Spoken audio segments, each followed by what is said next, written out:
300க்கும் மேற்பட்ட பெண்கள் பாலியல் வன்கொடுமை செய்யப்பட்டு உடல்கள் சிதைக்கப்பட்ட ஒரு சம்பவம்.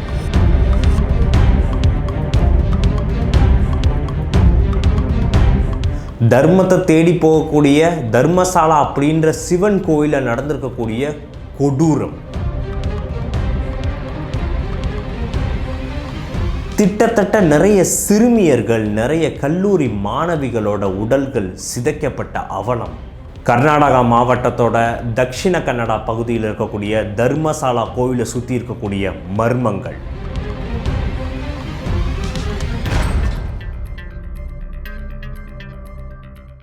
கர்நாடகாவில் நடந்திருக்கக்கூடிய ஒரு முக்கியமான ஒரு சம்பவம். இந்த விஷயம் வெளியே வந்தோடனே இந்தியா மொத்தமே ஒரு பெரிய அதிர்வலையை ஏற்படுத்தியிருக்கு. பட் ஏனோ தெரியல, நம்ம ஊரில் இருக்கக்கூடிய மெயின் ஸ்ட்ரீம் ஊடகங்களும் இல்லை மற்ற பிரிண்ட் மீடியாஸும் பெருசாக இந்த ஒரு விஷயத்தை இப்போ வரைக்கும் கவர் பண்ணாமல் தான் இருக்காங்க. கர்நாடகா பகுதியில் இருக்கக்கூடிய தக்ஷிண கன்னடா அப்படின்ற மாவட்டத்தில் ரொம்பவே பிரசித்தி பெற்ற ஒரு கோவில் இருக்குது. தர்மசாலா மஞ்சுநாதர் கோவில் அப்படின்னு அழைக்கப்படக்கூடிய ஒரு கோவில். இந்த கோவில் நிறைய வெளிநாட்டு மக்களில் இருந்து உள்ளூர் ஜனங்க, இந்தியாவில் இருக்கக்கூடிய பல்வேறு நகரங்களில் இருக்கக்கூடிய நிறைய பக்தர்கள் வழிபடக்கூடிய ஒரு வழிபாட்டு ஸ்தலமாக, ஒரு சிவன் அவர்களோட கோவிலாக இந்த கோவில் இருக்குது. இந்த பிரசித்தி பெற்ற கோவிலில் ஒரு பெரிய எல்லாருமே ஷேக் பண்ணக்கூடிய ஒரு சம்பவம் அரங்கியிருக்கு அப்படின்ற ஒரு இன்ஃபர்மேஷன் கிடைச்சோடனே ஒரு பகீர் தான் கிளப்பியிருக்கு. இந்த கோவிலில் 2002லேருந்து 2014ஆம் ஆண்டு வரைக்கும் பணியாற்றிட்டு இருந்த தூய்மை பணியாளர் ஒருவர் இந்த தக்ஷிண கன்னடா பகுதியை சேர்ந்த அந்த காவல் நிலையத்தில் தன்னோட வக்கீல் குரூப்போடு போயிட்டு ஒரு கம்ப்ளைண்ட்டை ரிஜிஸ்டர் பண்ணுறாரு. என்ன சொல்லியிருக்காரு அப்படின்னா, நான் ஒரு 10 வருடத்துக்கு மேலாகவே இந்த கோவிலில் தூய்மை பணியாளராக பணியாற்றினேன். இந்த கோவிலில் நிறைய பெண்களை தொடர்ந்து, குறிப்பாக சிறுமியர்கள், மாணவிகள், கல்லூரி மாணவிகள் இவங்கெல்லாம் நிறைய பாலியல் வன்கொடுமைக்கு ஆளாகி இவங்களோட இறந்த இந்த டெட் பாடிஸை நான் புதைச்சிருக்கேன். இதோட எண்ணிக்கை கிட்டத்தட்ட 100க்கும் மேலே, 300க்கும் மேலே இருக்கும் அப்படின்ட்டு அதிர்ச்சிகரமாக ஒரு தகவலை சொல்கிறாரு. நான் இந்த தப்பை ஏற்றுக்கிறேன். பட் இந்த நூற்றுக்கணக்கான பெண்கள் பாலியல் வன்கொடுமைக்கு ஆளாக்கப்பட்டு இந்த டெட் பாடிஸாக நான் மறைச்சதுக்கான காரணம் இந்த கோவில், இந்த தர்மசாலா மஞ்சுநாதர் கோவிலோட தலைமை அதிகாரிகளாக இருக்கக்கூடிய இந்த கோவிலோட நிர்வாகிகள் தான் காரணம் அப்படின்ட்டு ஒரு பெரிய குற்றச்சாட்டை முன்வைக்கிறார். இவர் சொல்லக்கூடிய இந்த தகவல் தெரிஞ்சோடனே தக்ஷிண கன்னடா பகுதியில் புகார் பதிய ஒன்றுப்படுது, எஃப்ஐஆர் போட படுது. ஸோ முறையாக இந்த கேஸ், ஏன்னா இது ஒரு நார்மல் கேஸ் மாதிரி தெரியலை, ஒரு கோவில் நிர்வாகம் வேறு சம்மந்தம் பட்டிருக்கு. ஸோ அதனால் அந்த கர்நாடகாவோட அறநிலையத்துறை அரசாங்கம் இதில் டைரெக்டாக இன்வால்வ் ஆகும். இதை சிஎம்மோட காதுக்கும், கர்நாடகா சிஎம்மோட காதுக்கும் கொண்டு போகிறாங்க. ஸோ அவர் சொல்லப்படுற இந்த கூற்றுப்படி என்ன நடந்திருக்கு அப்படின்னா, 2014ஆம் வருடம் வரைக்கும் இந்த தூய்மை பணியாளர் அந்த கோவிலில் பணியாற்றிட்டு வந்திருக்காரு. ஸோ அந்த காலகட்டத்தில் இந்த கோவிலில் நடக்கக்கூடிய பெரிய அநீதியே என்னவா இருந்திருக்கு அப்படின்னா, இந்த கோவிலில் நிறைய சாமி கும்பிட வர நிறைய சிறுமிகள், நிறைய கல்லூரி மாணவிகள், இவங்க எல்லாமே ஒரு சில பேர் தொடர்ந்து மாயமான முறையில் காணாமல் போயிட்டு இருந்திருக்காங்க. இந்த காணாமல் போன எல்லா நபர்களுமே தொடர்ந்து பாலியல் வன்கொடுமைக்கு ஆளாக்கப்பட்டிருக்காங்க. இது மட்டும் இல்லாமல் கொலை செய்யும் பட்டிருக்காங்க. ஸோ இவங்களோட இந்த இறந்த பிரேதங்களை யாருக்குமே தெரியாமல் அந்த ரிவரோட பேங்க்கில், அதாவது தர்மசாலா ஒட்டி இருக்கக்கூடிய ரொம்பவே பிரசித்தி பெற்ற புனித நீர் அப்படின்னு அழைக்கப்படக்கூடிய அந்த ரிவரோட பேங்க்கில் தான் புதைக்கிறதே இந்த தூய்மை பணியாளரோட வேலையாக இருந்திருக்கு. இவர் ஃபஸ்ட்டு இதெல்லாம் பண்ண முடியாது அப்படின்னு 2003ஆம் அந்த காலகட்டத்திலே சொல்லியிருக்காரு, சண்டை போட்டிருக்காரு. பட் நீ இதை செய்யலைன்னா உன்னோட குடும்பத்தோடு நாங்கள் கொலை பண்ணிடுவோம் அப்படின்ட்டு அந்த கோவில் நிர்வாகத்தோட தரப்புலேருந்து மிரட்டியிருக்காங்க. இப்போ எல்லாருக்குமே ஒரு பெரிய கேள்வி வருது, கோவிலோட நிர்வாகம் இருக்கிறவங்க தொடர்ந்து ஒரு 10 வருஷத்துக்கு மேலே இந்த மாதிரியான ஒரு சம்பவத்தெல்லாம் பண்ணியிருக்காங்களா? இவர் 2014 ரெக்கார்டு வரைக்கும் தான் சொல்லியிருக்காரு. அதுக்கப்புறமும் இந்த மாதிரியான நிறைய சம்பவங்கள் நடந்திருக்கா அப்படின்ட்டு ஒரு பெரிய ஒரு அச்சத்தை கிளப்பக்கூடிய ஒரு கேள்வி எழுது. இப்போ இந்த தூய்மை பணியாளர் சொல்லிக்கக்கூடிய இந்த ஒரு விஷயத்தை வந்து எஃப்ஐஆரை வந்து பதிவு பண்ணி இதை கோர்ட்டில் அவரை வந்து ஆஜரை வந்து படுத்தியிருக்காங்க. அவர் தன்னோட உயிருக்குமே வந்து ஆபத்து இருக்குது அப்படின்ட்டு ஒரு ஸ்டேட்மெண்ட் வந்து வச்சுருக்காரு. சரிப்பா, நீ 2014 வரைக்கும் வந்து இருந்த, ஏன் இவ்வளவு நாள் நீ வரைக்கும் தலைமறைவாக வந்து இருந்திருக்க அப்படின்ட்டு அந்த நம்பர்கிட்ட வந்து கேட்குறப்ப அந்த நம்பர் வந்து என்ன சொல்லியிருக்காரு வந்து அப்படின்னா, என்னோட குடும்பத்தை சேர்ந்த ஒரு பெண்ணே வந்து தெரிஞ்சோ தெரியாமலோ இந்த கோவில் நிர்வாகிகளோட கண்ணில் வந்து மாட்டிட்டாங்க. அந்த அரக்கர்கள் வந்து அந்த பெண்ணையுமே வந்து பாலியல் வன்புணர்வை வந்து பண்ணுறதுக்கு என்கிட்டே வந்து கேட்டாங்க. நான் எப்படியாவது அந்த பெண்ணை வந்து தப்பிக்க வைக்கணும் அப்படின்றதுக்காண்டி எங்களோட குடும்பத்தோடு நாங்கள் இந்த இடத்துல வந்து மீட்டெடுத்து வந்து போயிட்டோம் அப்படின்னு வந்து சொல்லியிருக்காரு. இதையும் தொடர்ந்து இவர் வந்து என்ன வந்து பதிவு பண்ணியிருக்காரு வந்து அப்படின்னா, நான் ஆரம்பத்தில் இந்த மாதிரியான ஒரு பிரேதத்தை வந்து இவங்க வந்து கொண்டு வரப்போ, ஒரு பெண் வந்து இறந்த ஒரு உடலை வந்து அவங்க வந்து கொண்டு வரப்போ, சரி ஏதோ ஒரு எதிர்பாராத விதமாக ஒரு விபத்து மாதிரி இது வந்து நடந்திருக்கலாம், அதனால் இவங்க தங்களோட பேர் வந்து கெட்டக்கூடாது அப்படின்னு வந்து சொல்லியிருக்கிறதுனால இந்த மாதிரி இவங்க இந்த டெட் பாடியை வந்து டிஸ்மேண்டல் பண்ண நம்மள்கிட்ட வந்து கேட்குறாங்க, நம்ம அதை பண்ணுவோம் அப்படின்ட்டு வந்து இவர் வந்து பண்ணியிருக்கிறதா வந்து சொல்கிறாரு. பட் தொடர்ந்து வாரம் வாரம் இந்த மாதிரி நிறைய பெண்களோட உடல்கள் இவருக்கு வந்து கொடுக்க வந்து பட்டிருக்கு. அந்த உடல்களோட நிலைமை ரொம்பவே மோசமாக தான் வந்து இருந்திருக்கு.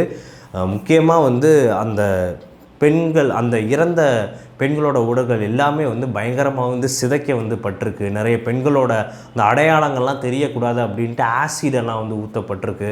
எல்லா பெண்களுமே பாலியல் வன்புணர்வுக்கு ஆளாக்கப்பட்டிருக்காங்க அப்படின்றது இவருக்கு பார்க்குறப்பே வந்து தெரிஞ்சிருக்கு. அவங்களோட உடைகள் எல்லாமே பயங்கரமாக வந்து கிழிக்க வந்து பட்டிருக்கு. இந்த ஒரு நிலைமையில தான் அந்த டெட் பாடிஸை இவர் தொடர்ந்து வந்து அந்த நதிக்கரையில் வந்து புதைச்சிட்டே வந்து இருந்திருக்காரு. தன்னோட குடும்பமே, தனக்கு தெரிஞ்ச ஒரு பெண்ணே வந்து இதில் வந்து இன்வால்வ் ஆக போகிறாங்க, அதுவுமே இதையும் வச்சு பிளாக்மெயில் பண்ணுறாங்க அந்த கோவில் நிர்வாகத்தினர் அப்படின்றது தெரிஞ்சோடனே இவரால் வேறு என்ன பண்ணுறதுன்னு வந்து தெரியல. ஸோ ஆள் வந்து அப்ஸ்கான் வந்து ஆகிட்டார். கிட்டத்தட்ட 10 வருஷம் தலைமறைவாக வந்து இருந்திருக்காரு. இத்தனை வருஷம் கழித்து அவரால் அந்த கில்ட்னஸ் வந்து தாங்க வந்து முடியாமல், நான் வந்து ஒத்துக்கிறேன், நான் இதுக்கான இந்த பிரேதங்களை புதைச்சதுக்காண்டி எனக்கு வந்து என்ன தண்டனையோ நான் அதை அரசாங்கத்தின்படி சட்டப்படி நான் வந்து ஏற்றுக்கிறேன், பட் இந்த அரக்கர்களை அரசாங்கம் தண்டிச்சே தீரணும் அப்படின்ட்டு இறுதியாக வழக்கறிஞர்களோட பட்டாளத்தோட துணையோட இவர் வந்து சட்டத்தை வந்து நாடி இருக்காரு. இப்போது இந்த தர்மசாலா மஞ்சுநாதர் கோவிலோட இந்த நிர்வாகத்தினர் மேலே வந்து சட்டம் வந்து பாய வந்து பட்டிருக்கு. அடுத்த கட்ட விசாரணையாக என்ன வந்து பண்ணியிருக்காங்க அப்படின்னா, முதல்ல இதுக்கான எவிடன்ஸாக வந்து அந்த பிரேதங்கள் வந்து தோண்ட வந்து போடணும். இவர் கோர்ட்டில் போய் வந்து ஆஜராகிற சமயத்தில் இதற்கான ஒரு சில எவிடன்ஸையுமே கொண்டு வந்து போயிருக்காரு. நிறைய எலும்பு துண்டுகள், இவர் வந்து புதைக்கிறப்ப நிறைய எலும்பு துண்டுகள் வந்து கலெக்ட் பண்ணி வந்து வச்சுருந்துருப்பார் இல்லையா ஒரு சில இடங்களில், அந்த எலும்பு துண்டுகள் எல்லாத்தையுமே அதுக்கான ஒரு சில ஃபோட்டோ எவிடன்ஸையுமே இவர் வந்து கொண்டு போய் வந்து தாக்கல் வந்து பண்ணியிருக்காரு. இவர் சொன்ன அந்த எண்ணிக்கை தான் அதிர்ச்சிக்குள்ளாக்குற மாதிரி வந்து இருந்திருக்கு. கிட்டத்தட்ட 397 அப்படின்ட்டு இவருக்கு தெரிஞ்ச அளவில் வந்து இந்த எண்ணிக்கை வந்து சொல்லியிருக்காரு. கிட்டத்தட்ட 300க்கும் மேற்பட்ட பெண்கள் தொடர்ந்து பாலியல் வன்புணர்வுக்கு ஆளாக்கப்பட்டு அவங்க கொலை செய்யப்பட்டு டெட் பாடிஸ் வந்து மறைக்கப்பட்டிருக்கு.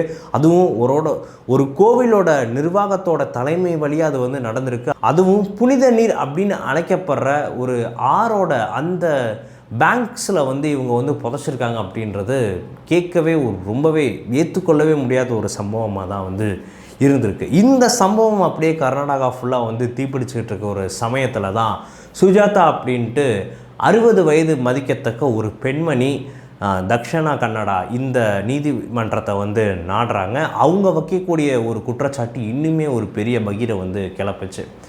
கிட்டத்தட்ட 2019ஆம் ஆண்டு அனன்யா அப்படின்ற இவங்களோட பெண், இவங்களுக்கு வந்து ஒரு 19 வயசு தான் வந்திருக்கும், காலேஜ் ஃபஸ்ட் இயர் வந்து படிச்சுட்டு இருக்கிறவங்க, குஜராத் மாநிலத்தில் இருந்து இந்த தக்ஷிண கன்னடாவில் இருக்கக்கூடிய இந்த தர்மசாலா கோவிலுக்கு சாமி வழிபடுறதுக்காண்டி வந்திருக்காங்க. பட் வந்தவங்க ஃப்ரெண்ட்ஸோட கேங்கோடு வந்து வந்திருக்காங்க. பட் இவங்க ஃப்ரெண்ட்ஸ் யாருக்குமே வந்து தெரியாமல் இந்த பெண் வந்து மாயமாயிருக்காங்க. ஸோ அவங்களோட ஃப்ரெண்ட்ஸோட எல்லாருமே வந்து கால் பண்ணி சொல்லியிருக்காங்க, இந்த மாதிரி நாங்கள் எல்லா இடத்துலையும் வந்து தேடுறோம், பட் அனன்யா வந்து காணோம் அப்படின்னு வந்து சொன்னோடனே பதறி அடிச்சுட்டு இந்த சுஜாதா அப்படின்ற பெண்மணி வந்து ஓடி வந்து வந்திருக்காங்க. அங்கே போய் வந்து கேட்குறப்ப இந்த கோவில் நிர்வாகத்தினர் தரப்புக்கிட்ட இருந்து அவங்களுக்கு சரியான பதில் வந்து இல்லை. கோவிலோட தலைமை அதிகாரியுமே போய் வந்து மீட் பண்ணியிருக்காங்க. அவங்களுமே ரொம்பவே அலட்சியமாக தான் வந்து நடந்திருக்காங்க. கொஞ்ச நேரத்துக்கு அப்புறமா ஒரு 4-5 வெள்ளை உடைகள் வந்து அணிஞ்ச ஒரு சில சாமியார்கள் மாதிரி இருக்கக்கூடிய ஒரு சில நபர்கள் அந்த கோவிலில் வந்து சேர்ந்தவங்க தான். உங்கள் பெண் எங்கே இருக்காங்க எங்களுக்கு வந்து தெரியும், நாங்கள் வந்து கூட்டு போகிறோம் அப்படின்ட்டு இந்த சுஜாதா பெண்மணியை வந்து கூட்டு வந்து போயிருக்காங்க. கூட்டு போயிட்டு ஒரு இருட்டு அறையில் வச்சு அவங்களோட தலையில் பயங்கரமாக வந்து தாக்கியிருக்காங்க. நீங்கள் இங்கேருந்து போயிரு, நீ வேறு யாரையுமே வந்து பார்க்கக்கூடாது, இதையும் மீறி நீ எதையாவது செய்யணும் அப்படின்னு வந்து நினச்சனா உன்னைய நாங்கள் வந்து கொன்றுவோம் அப்படின்ட்டு வந்து மிரட்டியிருக்காங்க.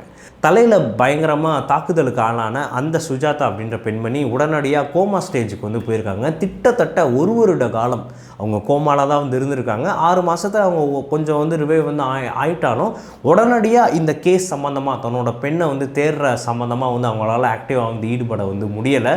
நிறைய பேரை வந்து அவங்க வந்து அணுகியிருக்காங்க கர்நாடகா மாநிலத்தில். பட் அவங்களால அவங்களோட பெண்ணை வந்து கடைசி வரைக்கும் கண்டுபிடிக்கவே வந்து முடியலை. இப்போது இந்த தூய்மை பணியாளர் கொடுத்த இந்த ஒரு ரிப்போர்ட், இந்த ஒரு கேஸ் வந்து சோஷியல் மீடியாலையும் ஊடகங்களையும் பெருசாக வந்து வந்தோடனே இதை கேட்டு குஜராத்லேருந்து அலறி அடிச்சுட்டு ஓடி வந்திருக்காங்க. கண்டிப்பாக என்னோடய பெண்ணுக்கும் இந்த மாதிரியான ஏதாவது ஒரு சூழ்நிலையை வந்து ஆய்ந்திருக்கக்கூடிய வாய்ப்புகள் வந்து இருக்குது. நான் கேட்குறதெல்லாம் என்னோடய பெண்ணோட அந்த எலும்புகள், அவங்களோட அந்த கடைசி அந்த எலும்பையாவது என்கிட்ட வந்து கொடுங்க, எலும்பு துண்டுகளையாவது கொடுங்க, நான் அதை வச்சு என்னோடய பெண்ணுக்கு நான் இறுதி காரியத்தை வந்து பண்ணணும், அதை நான் இன்னுமே வந்து பண்ண முடியாமல் வந்திருக்கேன் அப்படின்ட்டு கண்ணீர் மல்க அவங்களோட கவலையை வந்து தெரிவிச்சிருக்காங்க.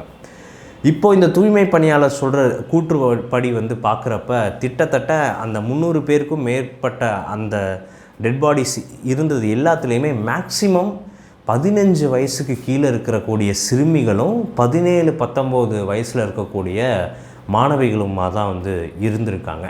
இந்த கோவிலுக்கு சாமி கும்பிட வரவங்க மட்டும் வந்து இல்லாமல் இந்த தக்ஷிண கன்னடா பகுதியை சுற்றி இருக்கக்கூடிய நிறைய பெண்களுமே இந்த பாலியல் வன்கொடுமைக்கு ஆளாகி கொலை செய்யப்பட்டிருக்காங்க அப்படின்ட்டு வந்து தெரிய வந்து வருது. ஏன்னா நிறைய மிஸ்ஸிங் கம்ப்ளைண்ட்டுமே இந்த தக்ஷிண கன்னடா மாவட்டத்தில் வந்து பதிவு பண்ணிகிட்டே வந்து இருந்திருக்கு. இதில் ஒரு சில சிறுவர்களுமே வந்து அடங்கியிருக்காங்க அப்படின்றது தான் இன்னுமே ஒரு பெரிய வேதனைக்குள்ள ஒரு விஷயமாக தான் வந்து இருந்திருக்கு.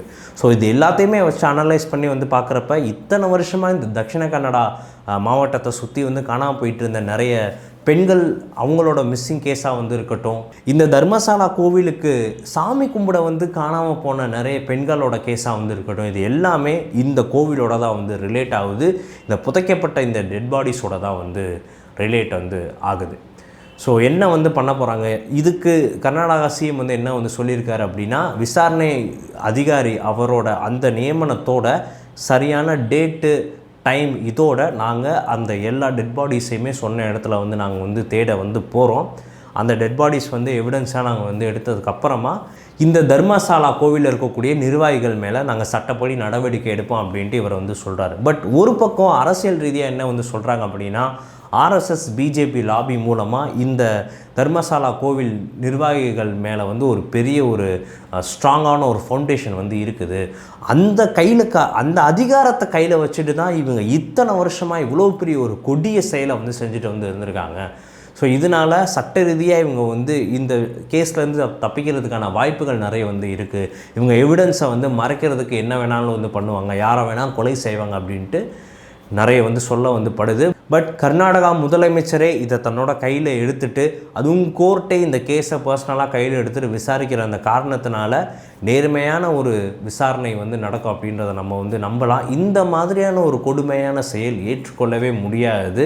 இறந்து போன அத்தனை நூற்றுக்கணக்கான பெண்களுக்கும் தக்க ஒரு நியாயம் வந்து கிடச்சி தான் வந்து தீரணும். முதல் படியாக அந்த எவிடன்ஸை வந்து எடுக்கணும் அப்படின்றதான் எல்லாரோட ஒரு கூற்றுமாகவே வந்து இருக்குது.